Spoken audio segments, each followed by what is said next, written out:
Imam Al-Ghazali kata nak jadi orang bertakwa, yang kita duk gantung ayat dekat dinding, wa may yattaqillah, ayat 1000 dinar lah apalah, takwa. Nak jadi orang bertakwa ni 5 benda kena jaga, 5 anggota yang kena jaga. Pertama, jaga mata. Kedua, jaga telinga. Ketiga, jaga lidah. 4, jaga hati. 5, jaga perut. Baik, kita lihat yang pertama, fasal yang pertama mengenai mata. Wajib atas anda memelihara mata. Semoga Allah memberikan taufik kepada anda dan kepada kami. Maka sesungguhnya mata itu sebab bagi segala fitnah dan kebinasaan. Dan saya akan sebutkan 3 asal yang cukup dalam urusan mengenai mata. Awal-awal disebut kepada kita tentang mata sekali.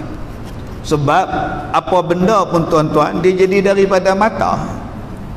Takut ni pun datang daripada mata. Kalau tak nampak, tak takut kita. Dah nampak baru takut.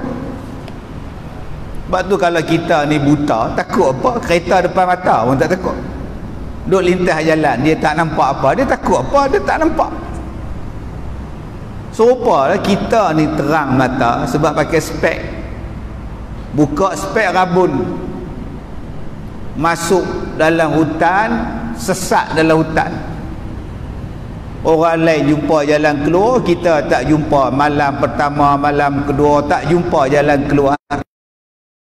Hari ketiga jatuh dalam sungai, pecah spek mata. 21 hari duduk dalam hutan.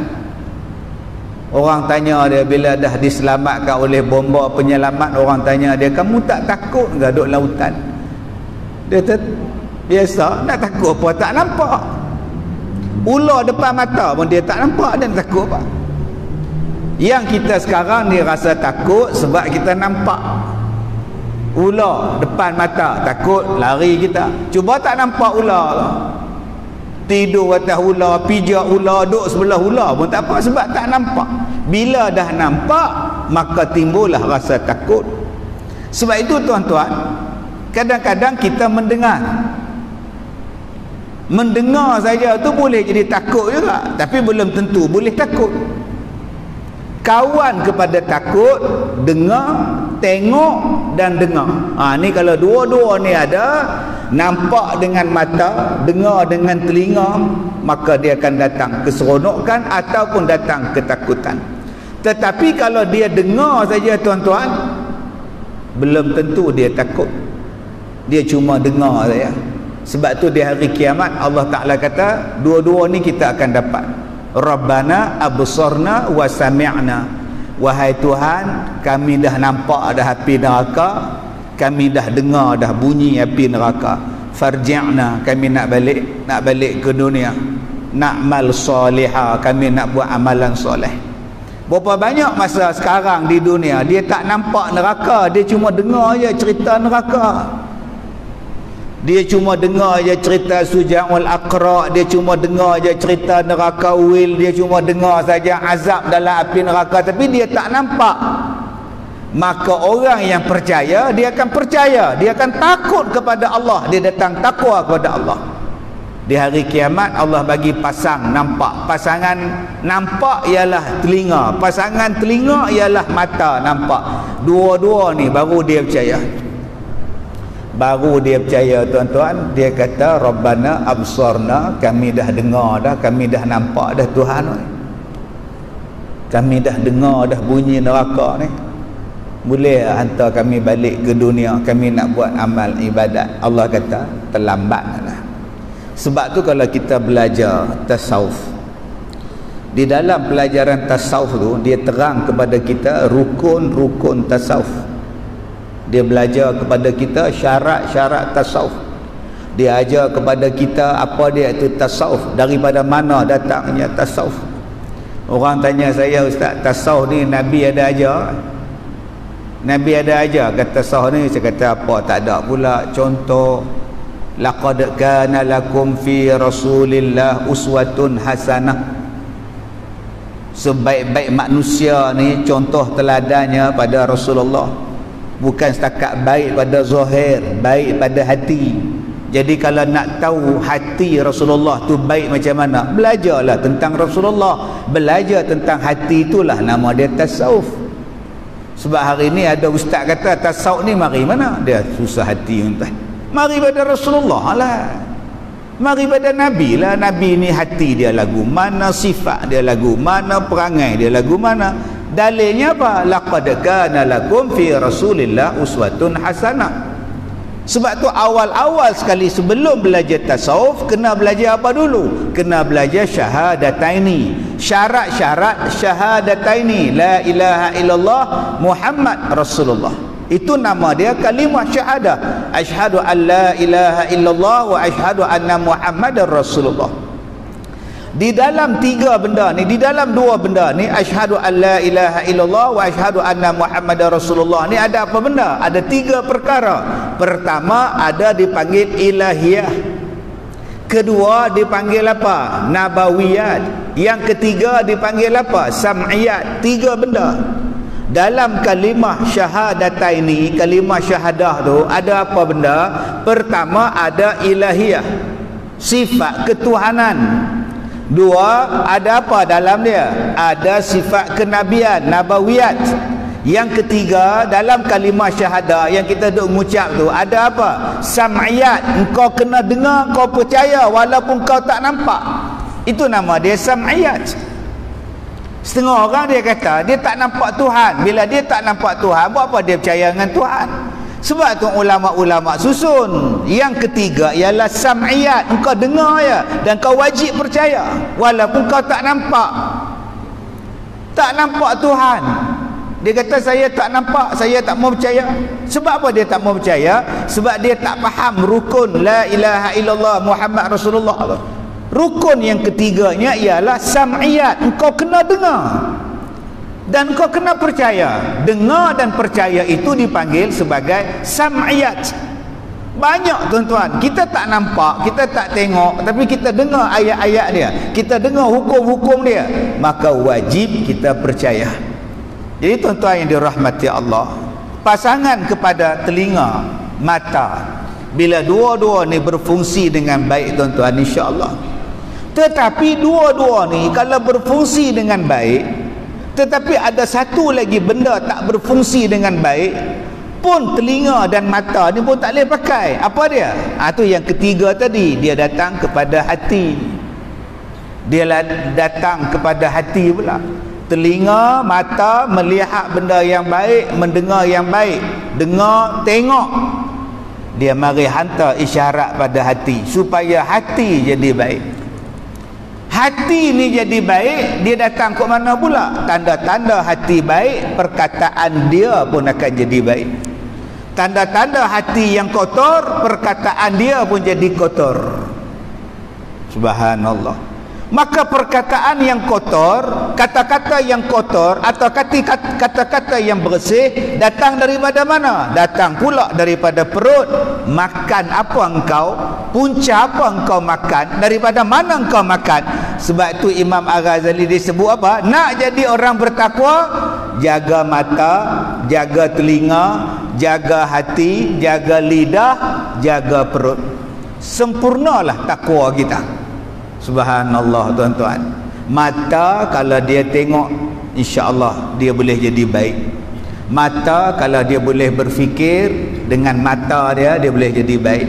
Tapi kalau mata saja boleh tengok, telinga tak mau pakai tuan-tuan, tak jadi juga. Dia kena pakai telinga ni. Kalau telinga saja pakai, mata tak mau pakai pun tak jadi juga. Kalau dua-dua tak mau dengar, yang ni pun tak pakai, yang ni pun tak pakai, summun bukmun umyun fahum la yarji'un, langsung tak pakai. Sebab itu mula-mula mata, dari mata turun ke hati, daripada mata ni tuan-tuan nombor satu. Nombor 2 kata Imam Ghazali, jaga telinga kamu ni, apa yang kamu dengar, apa yang kamu buat. Lepas tu baru hati kamu jadi bersih. Kalau hati kamu nak jadi bersih, jaga elok-elok. Tanda dia ada di lidah. Lidah ni gambaran hati. Sebab ada orang Melayu sebut, ustaz, makcik leha tu memang macam tu, mulut dia memang macam ni ustaz, tapi hati dia baik. Tak tuan-tuan, itu kata-kata orang Melayu. Orang Melayu suka cakap macam tu. Dia tu memang mulut macam tu tapi hati bagus. Dia tu memang mulut memang tak ada insurans punya mulut tu, tapi dia hati bagus. Tak ada tuan-tuan. Kalau hati dia bagus, mulut dia mesti bagus. Kalau hati dia busuk, mulut dia pun busuk tuan-tuan. Nak bagi hati bersih tuan-tuan, apa kena buat? Apa tanda dia? Lidah. Nak bagi hati bersih macam mana? Tolong jaga perut, makan minum yang kita makan. Baik, nombor 1, asal yang pertama, apa yang telah difirmankan oleh Allah Ta'ala yang berikut. Allah Ta'ala berfirman di dalam surah An-Nur 30. A'udzubillahi minasyaitanirrajim. Qul lil mu'minina yaghuddu min absarihim wa yahfazu furujahum dzalika azka lahum innallaha khabirum bima yasnaun. Katakanlah, qul, wahai Muhammad, bagi tahu kepada umat kamu, kata Allah. Hai Muhammad, bagi tahu pada umat kamu. Qul, katakanlah kepada umat kamu wahai Muhammad, lil mu'minin, kepada orang beriman, yaghuddu min absarihim, kepada orang laki-laki yang beriman, supaya mereka menundukkan pandangan mereka daripada memandang perkara yang haram. Wa yahfazu furujahum, dan hendaklah mereka memelihara kemaluan mereka. Zalika azka lahum, itu adalah lebih baik, lebih suci bagi mereka. Innallaha khabirun bima yasnaun, sesungguhnya Allah Ta'ala maha mengetahui dengan apa yang mereka buat. Surah An-Nur ayat ke-30. Tuan-tuan cuba tengok surah An-Nur ayat 30. Allah Ta'ala kata apa? 2 benda yang Allah Ta'ala suruh kita jaga. Pertama, mata.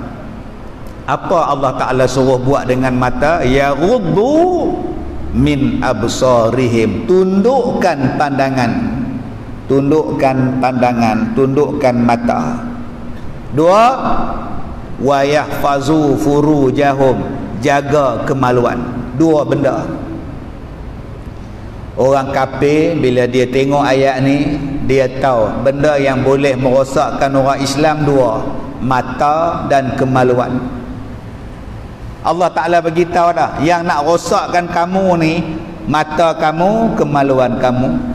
Allah kata jagalah 2 ni, jaga. Orang kafir bila tengok, inilah cara paling mudah nak merosakkan orang Islam.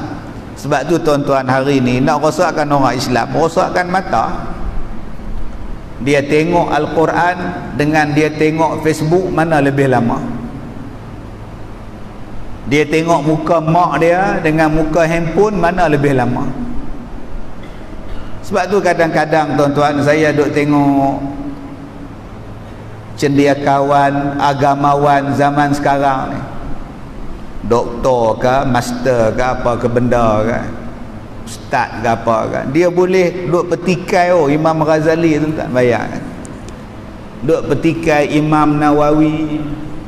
Saya duk dengar dalam Facebook, dalam YouTube, ustaz-ustaz duk kata ni Imam Nawawi macam ni, Imam Ghazali macam ni. Hebat tuan-tuan.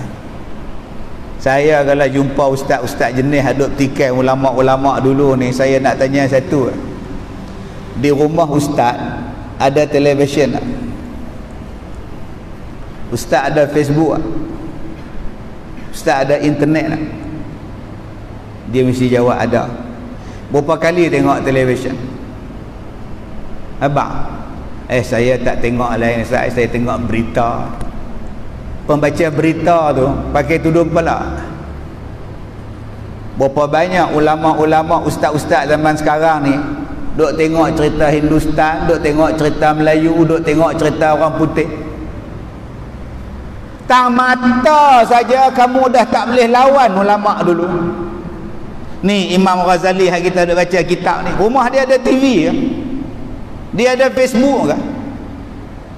Dia ada ke gambar-gambar ni dalam? Dia tak tengok.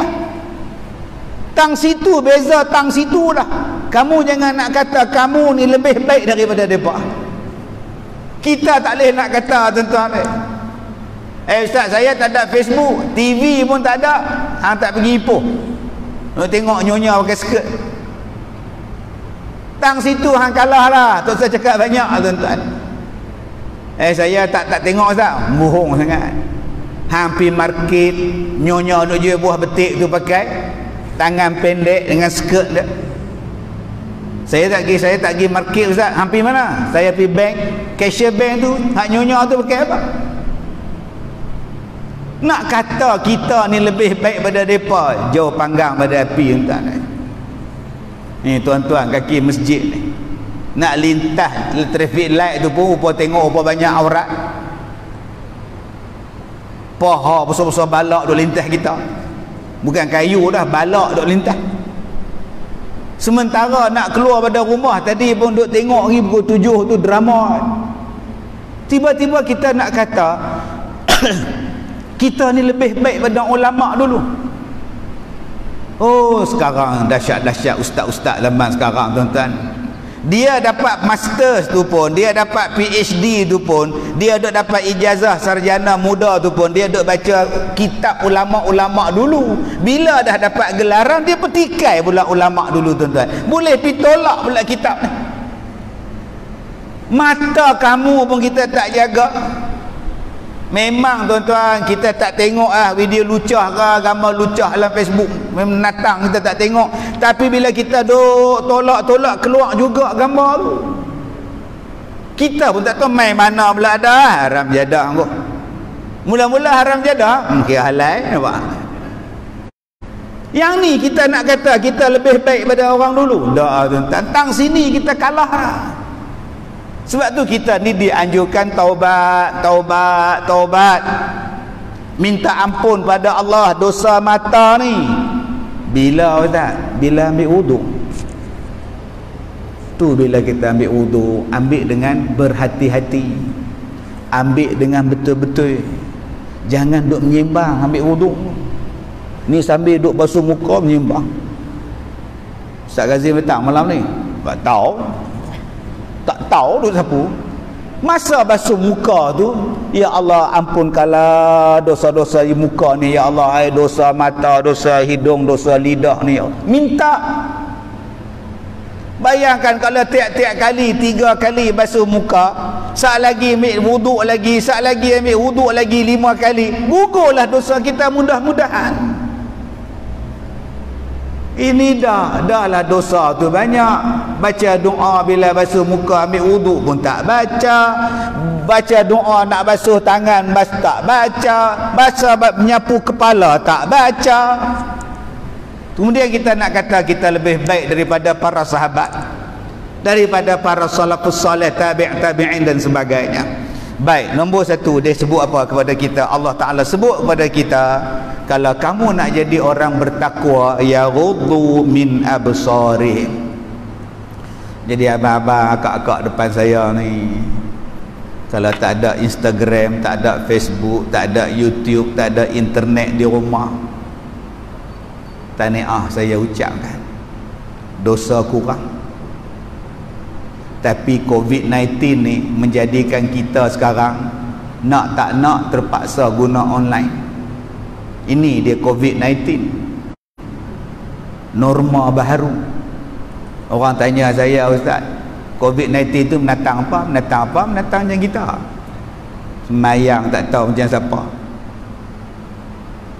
Tapi untung semayang jarang-jarang macam ni, nampak pada jauh penuh, masjid nampak penuh. Norma baru. Pak siapa yang sembahyang macam ni? Oh, dia kata takut berjangkit. Itu tidur dengan isteri jarak tak? Dah tidur tak jarak. Oh, tak jarak pula. Kalau boleh berjangkit, semua tak boleh rapat. Isteri tak boleh rapat, anak tak boleh rapat, pak mentua tak boleh rapat. Tapi dengan isteri dakap pula malam-malam, tak berjangkit COVID juga. Pasal apa yang nak sembahyang yang macam ni? Itulah dia COVID, dia mengubah cara kita. Kena berhati-hati ni tuan-tuan, kena buat kajian balik. Betul ke duduk macam ni boleh menghalang? Jangan sampai kita ni menukar sunnah, menukar peraturan Allah, menukar ajaran yang dibawa oleh Nabi sallallahu alaihi wasallam.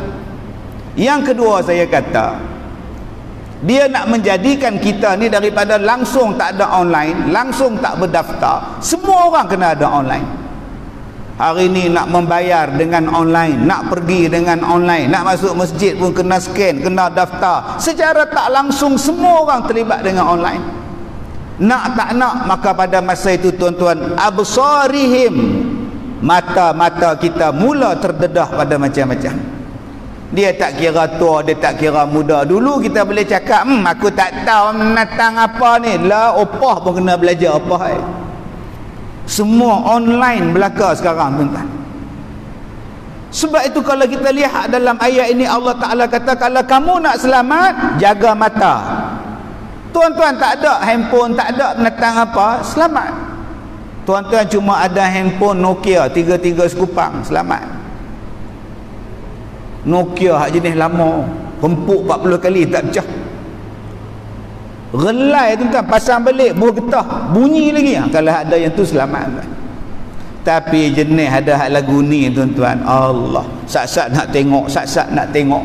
Maka pada masa itulah depa attack kita, depa serang kita. Bila rosak mata kita tuan-tuan, maka pada masa itu rosaklah telinga kita. Bila rosak telinga, rosaklah perut, hati, sampailah lidah kita.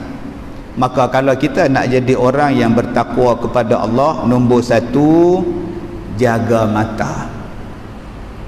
Tapi kena ingat tuan-tuan, nombor dua yang kita kena jaga, kemaluan. Maka musuh-musuh Islam cari jalan macam mana nak merosakkan kemaluan orang Islam. Kita tak heran budak darjah 6 dah boleh mengandung dah. Kemaluan dah rosak dah, dah bebas dah. Dah buat benda yang pelik-pelik. Baik, dan ketahuilah sesungguhnya saya telah memerhatikan ayat ini. Dalam ayat ini ada 3 pengertian yang mulia, walaupun pendek sahaja ayatnya. Pertama, adanya didikan. Kedua, adanya peringatan. Ketiga, adanya ancaman. Qul lil mu'minina yaghuddu min absarihim wa yahfazu furujahum. Allah Ta'ala sebut ada 3 benda dalam benda ini. Zalika azka lahum innallaha khabirum bima yasnaun. Pertama, nama dia pendidikan. Qul lil mu'minina yaghuddu min absarihim. Dan tidak bagi seseorang hamba yang mengikut perintah Tuhan dan beradab dengan adabnya yang dinyatakan oleh Allah di dalam Quran dan sunnah Rasulullah. Nak tak nak, kata dia, mesti nak beradab dengan adab yang dinyatakan oleh Allah dalam Quran dan apa yang dibawa oleh Nabi sallallahu alaihi wasallam. Nak jadi orang beradab, nak jadi orang yang betul, tidak ada jalan lain mengikut jalan Allah dan Rasul. Lain daripada itu tuan-tuan, bukan beradab. Maka menyebabkan, dan jika tidak mengikutnya, nescaya jadilah dia biadab. Maka menyebabkan dia terdinding dan tidak diizinkan baginya untuk menghadiri majlis dan menghadap hadrat Allah Subhanahu wa ta'ala. Bila kita membuat sesuatu tidak mengikut adab yang dianjurkan oleh Al-Quran dan hadis, jangan harap kita boleh jadi orang bertakwa. Maka hendaklah kamu memahami perkara penting ini dan perhatilah apa yang tersirat di bawahnya, kerana sesungguhnya di dalamnya itu mengandungi makna yang terkandung daripada pengertian yang penting. Ini nombor satu tuan-tuan. Nombor satu, pendidikan. Nak jadi baik, nak jadi elok, pendidikannya datang daripada Allah dan Rasul. Kalau tak ikut jalan ni, tak ada lah nama dia beradab, tak ada lah nama dia betul, melainkan salah. dan tidak betul. Yang kedua, di dalam ayat ini ada peringatan, zalika azka lahum, dan peringatannya ialah telah diitlakkan firman Allah atas dua makna. Zalika atharu lak liqulubihim, yang demikian terlebih suci hati mereka. Dan perkataan at-taharah bermakna az-zakah, iaitu bersih, suci, dan perkataan tazkiyah bermakna iaitu at-tahhir, membersihkan, menyucikan. Makna yang pertama, tuan-tuan, peringatan daripada Allah, azka lahum, ini merupakan suatu bentuk peringatan daripada Allah. Siapa yang jaga mata, siapa yang jaga kemaluan, perkara itu dipanggil sebagai bersih hatinya. Pertama, ulama-ulama kata, siapa yang jaga mata, siapa yang jaga kemaluan, orang ni adalah orang yang bersih hatinya. Pendapat yang kedua mengatakan, siapa yang jaga mata, siapa yang jaga kemaluan, orang ini adalah orang yang dipanggil mempunyai kebaikan yang banyak, orang yang mempunyai kelebihan yang banyak. Ulama-ulama mempunyai dua pendapat. Pertama, pendapat yang pertama, siapa yang jaga mata, siapa yang jaga kemaluan, orang ni bersih hati dia. Pendapat yang kedua, siapa yang jaga mata, siapa yang jaga kemaluan, orang ini mempunyai kebaikan yang banyak, manfaat yang banyak. Apa dia?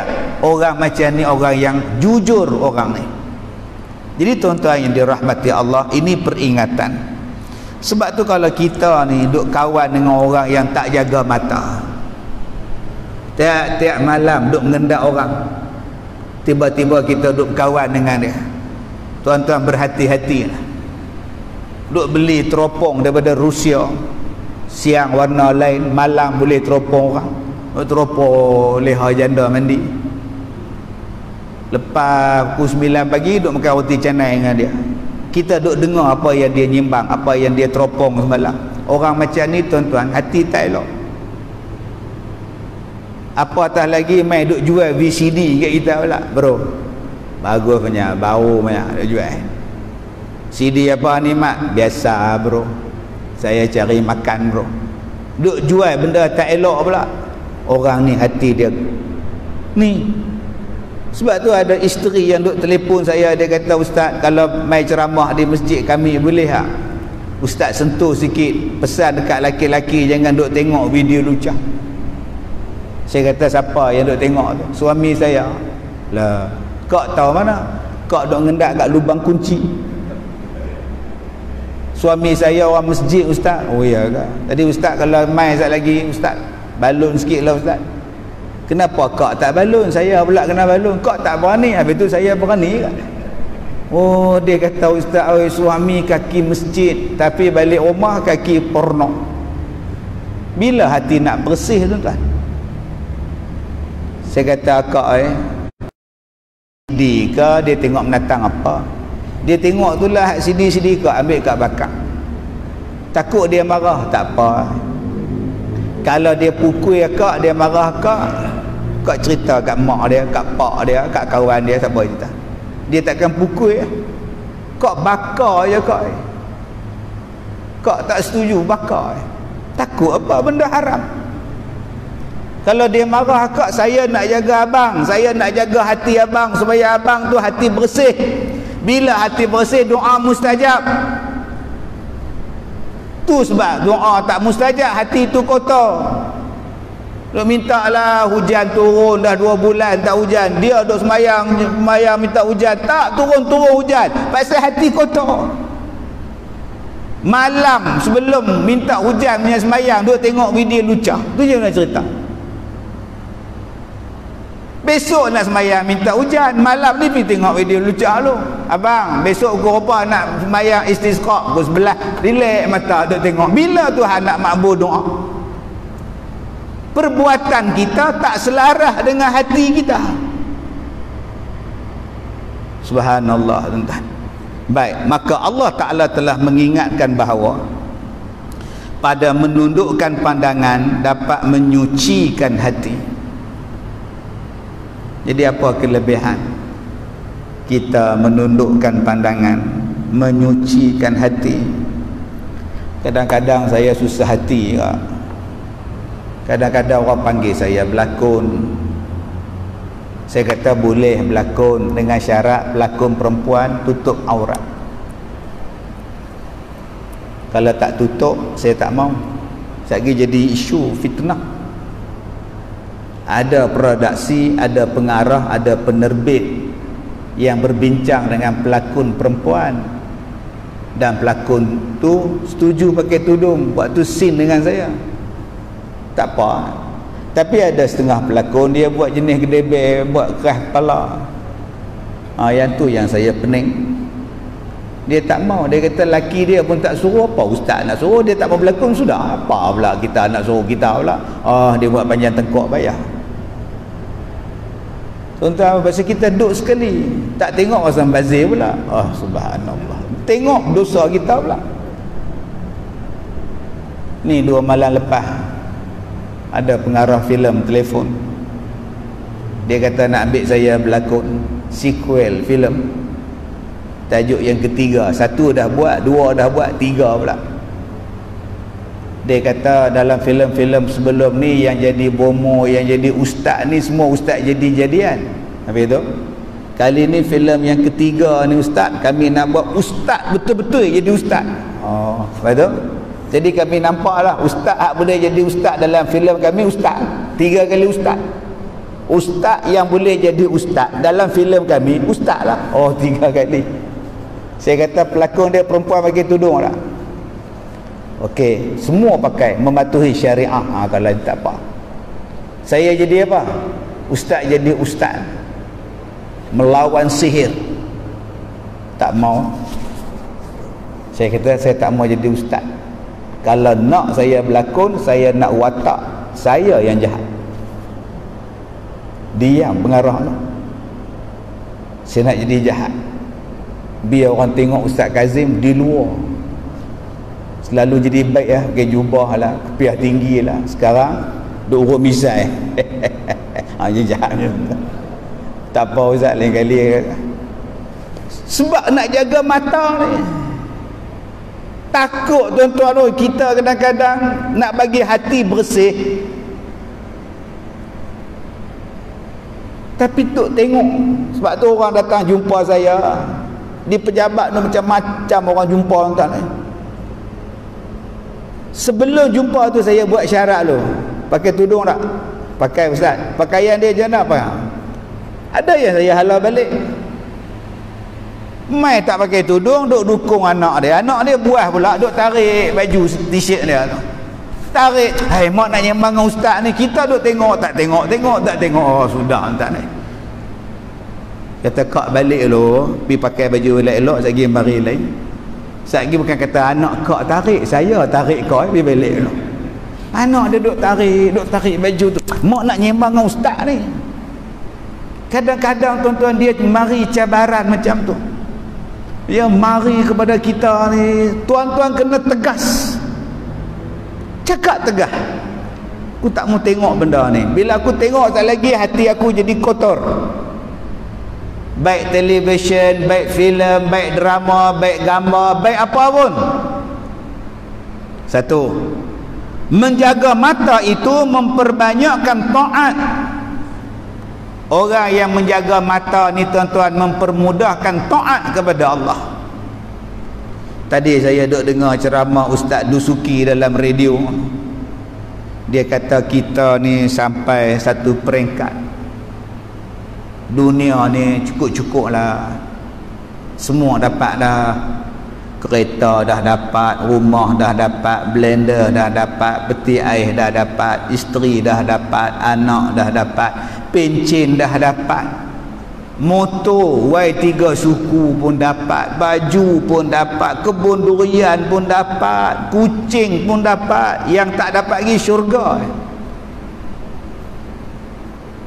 Dia kata apa? Yang kita belum dapat sekarang ialah syurga. Pakak-pakaklah kita usaha untuk syurga pula. Dulu kita tak ada rumah, beli tanah lot depan tu dapatlah. Dapat dah. Dulu kita tak ada kerja, pi kursus, pi kerja, pi apa, isi borang, dapat dah kerja. Dulu kita tak ada isteri, cari isteri, dapat dah. Dulu kita tak ada kebun durian, pi buka tanah depan tu, tanam segala cempedak, nangka, manggis, muktan durian, dapat dah. Yang belum kita dapat lagi syurga. Jom usaha untuk syurga pula. Jadi dia kata, apa tanda nak dapat syurga? Malam-malam bangunlah sembahyang malam, bacalah Quran banyak-banyak, berzikirlah banyak-banyak, kurangkanlah tidur, banyakkanlah solat, banyakkanlah baca Quran. Soalan dia, kenapa kita susah sangat nak bangkit malam? Kenapa kita susah nak baca Quran? Kenapa berat nak sembahyang tahajud, nak sembahyang taubat? Kenapa berat? Jawapan dia, tuan-tuan, sebab kita banyak dosa. Dan dosa yang paling banyak kita buat ialah dosa mata. Itulah, tuan-tuan, yang jadi berat nak buang selimut, yang jadi berat nak bangun daripada tilam, ialah apa yang kita baca, apa yang kita tengok sebelum kita tidur. Daripada bangun pagi-pagi sampailah kita tidur saat lagi, benda itulah yang menghantui tidur kita. Ada orang yang langsung tak boleh jaga sembahyang subuh sampai pukul 7.30 pagi baru terjaga. Ada anak kita, tuan-tuan, pukul 11 pagi besok baru bangun. Ada anak kita, tuan-tuan, pukul 1 petang besok baru dia bangun. Subuh ke mana, sarapan tak ada, mentang-mentang lah PKP, universiti semua tutup. Anak kita tidur pukul 1 pagi, tak 1 petang baru bangun. Tu pun kita kejut. Cuba tanya, malam semalam dia buat apa? Petang semalam dia buat apa? Yang sampai dia tidur macam tu, berat nak buat, sampai tak boleh nak berlaku taat. Jawapan dia paling mudah, mata dia telah dirosakkan. Dan orang yang menjaga matanya akan banyak kebajikan yang dia akan dapat. Orang yang jaga mata ni, tuan-tuan, telinga mata dia akan jadi macam mata lebah. Menengok lebah. Lebah ni kata Allah, duduk atas bukit, duduk atas pokok, duduk atas tanah. Sebab tu ada lebah tanah, ada lebah atas bukit, ada lebah atas pokok. 3 ni. Lebah ni, tuan-tuan, duduk atas bukit ni, dia mari kat depan tu, pagi dia patah balik. Dia bukannya ada signboard. Ada signboard batu lapan kanan, ada, tapi dia tak kerti baca, tapi dia tetap balik. Maknanya lebah ni binatang cerdik. Dia pergi cari, dia patah balik sarang dia. Lebah ni pula dia hanya cari yang wangi-wangi, yang bersih-bersih. Yang kotor-kotor dia tak ambil. Tu nama dia lebah. Dia tak jadi macam mata lalat. Dia tak cari hak bersih wangi pula, dia duk cari yang kotor. Orang yang jaga mata dia, tuan-tuan, dia akan jadi bersih macam mata lebah. Dia bila dia tengok tu imam jadi imam, dia hanya nampak lebah. Dia hanya nampak, bagus tu imam ni jadi imam, bagus dia, bagus dia, bagus dia. Dia hanya nampak lebah. Tapi kalau hati busuk, dia nampak lalat. Tu imam ni tak ada jubah lain. Semalam jubah ni, hari ni jubah ni, basuh tak basuh ni. Dia sampai ke jubah tu pun dia tengok, tuan. Lagi kotor, dah sependa pun tak basuh bah imam ni. Nampaklah, tuan-tuan, orang yang kotor mata hati dia, dia bukan cari hak bersih, dia bukan cari hak elok, dia cari benda-benda yang kotor. Kenapa jadi macam itu? Cuba tanya dia, semalam mata hang tengok apa? Semalam mata kamu nampak apa? Semalam kamu buat apa? Mata ni, tuan-tuan, dia menghalang kita jadi baik. Sebab itu kita ambil pelajaran kita pada malam ini, tolong jaga mata. Apa yang kita tengok, tolong jaga mata. Apa yang kita baca, kita mungkin tak tengok gambar-gambar yang tak elok, tapi kita duk baca benda-benda yang tak elok yang ditulis di dalam handphone kita, mungkin dalam Facebook, Instagram, Twitter dan sebagainya. Tapi hari itu memang, Ustaz, saya tak pernah tengok gambar lucah-lucah, Ustaz, tapi hari itu gambar perempuan jadi-jadian tu saya tengok juga Ustaz. Perempuan jadian mana dia lelaki pi operate jadi perempuan tu pakai spender, saya paksa tengok Ustaz. Mata saya rosak dah Ustaz, taubatlah. Dan perempuan jadi-jadian macam tu pun kena tangkap lah. Pihak berkuasa pilah tangkap, duduk pusat pemulihan sekejap 6 bulan supaya jadikan dia lelaki balik. Walaupun dia tu lelaki, dia kata dia perempuan, dia tetap, saya cakap dah hari tu, kamu tak boleh tipu Tuhan. Kamu boleh tipu segala manusia, tapi Tuhan tak boleh tipu. Jadi tuan-tuan yang dirahmati Allah, mudah-mudahan Allah merahmati kita. Bismillahirrahmanirrahim. Alhamdulillahirabbil alamin, wassalatu wassalam ala Rasulillah wa ala alihi wa ashabihi ajma'in. Allahumma inna naj'aluka fi nuhuri a'daina wa na'udzubika min syururihim. Allahumma baddid syamlahum wa farriq jam'ahum wa syattid kalimatahum wa zalzil aqdamahum wa sallit 'alaihim kalban min kilabik ya qahhar jabbar ya muntaqim. Allahumma ya munzilal kitab wa ya mujriyas sahab wa ya hazimal ahzab ihzimhum wansurna 'alaihim walhamdulillahi rabbil alamin. Saya minta maaf jika terkasar bahasa. Wabillahi taufiq wal hidayah. Assalamualaikum